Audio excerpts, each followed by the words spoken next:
Today marks the 53rd anniversary of the creation of Bangladesh and the dismemberment of Pakistan in 1971, a dark chapter in the South Asian history underscored by India's overt and covert role in orchestrating the breakup of Pakistan.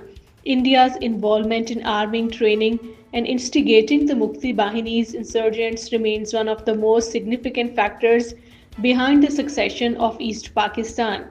People's Democratic Party has vowed to reinvigorate its struggle for peace and dignity in occupied Kashmir, committing to the use of all democratic and constitutional measures to address the Kashmir dispute, including the restoration of the territory's special status. This resolution was adopted during the party's General Council meeting chaired by the Mehbooba Mufti in Srinagar. Prominent Indian Supreme Court lawyer Ashok Bhan has urged the Prime Minister and the Home Minister to honor their public commitments to restore occupied Kashmir statehood. Speaking at a webinar organized by the World Peace and Reconciliation Forum, Bhan emphasized the need for the swift action following the conclusion of the assembly elections.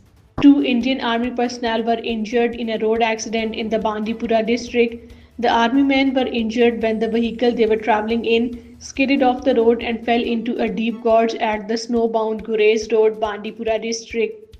Residents of the Aripanthan village in the Bhirwa Badgam district staged a protest against the prolonged power cuts.